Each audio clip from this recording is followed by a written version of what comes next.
gaadiidka cadawga lala dagaalamayo ee argagixisada iyo dhibaatooyinka laga fili karo sidoo kalena tixgelinayna in la ilaaliyo hantida ciidanka xoogga dalka Soomaaliyeed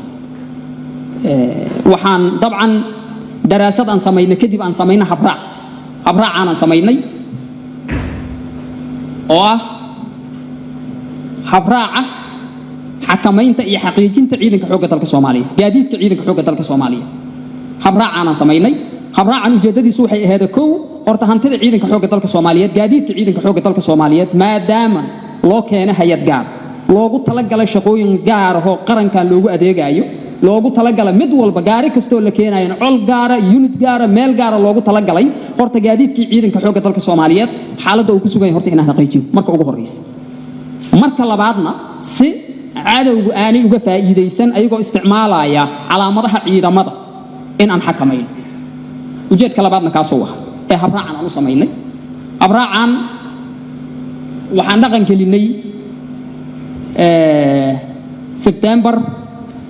18 waxaan la soconaa muddo bila gudaheed markii aan wadnay oo gaadiidka ciidanka xoogga dalka Soomaaliyeed iyo aruurintiisii iyo in gacanta dib loogu soo celiyo aan ku guda jirno 14 Oktoobar inay ahaydaan jeclahay waxaad la socotaan cadawga argagixisada ah in ay adeegsadeen gaadiid loo soo ekaysiyo gaadiidkii ciidamada qaranka qayb kamid ah oo isla waxyaabihii aan ka baqayna qayb kamid ah iyo amniga laftirkiisa daraasaadkii dabcan aan sameeynay aan ku salaynay ay dhaceen qayb kamid ah arinta marka gaadiidka saddex qaybood aan u kala qaadnay gaadiid wuxuu ahaa gaadiid ciidanka xoogga dalka Soomaaliyeed leeyahay laakiin gacmo ka baxsan ciidanka xoogga dalka Soomaaliyeed ay hayaan mas'uuliyiin kala duwan gacmahooda ku jira oo ay haystaan qaybna waxay aheeday gaadiid ay leeyihiin dad shakhsiyaduhu oo hanti ayagu ay leeyihiin ah oo ayagu ay soo gateen balse ciladu meesha ay ka jirto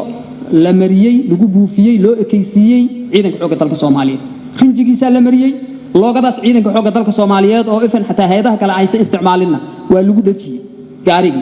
marka wax kasta ee gaarigaas uu geesto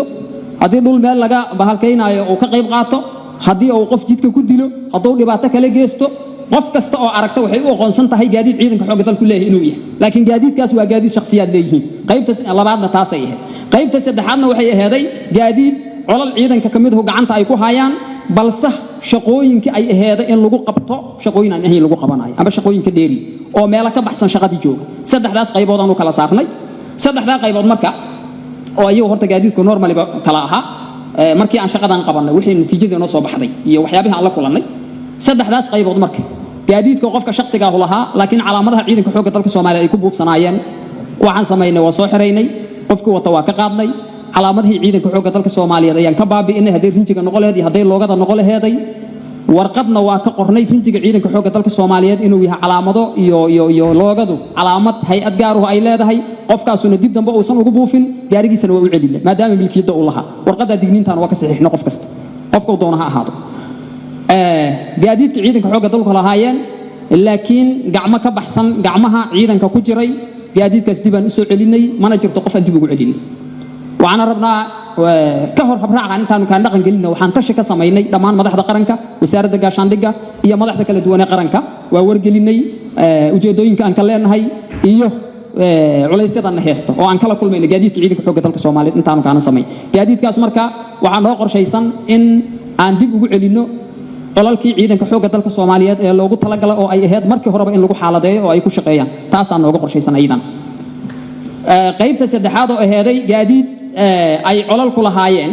balse shaqooyin ka baxsan ama meel aan munaasab ahayn yiilay ama loo isticmaalayana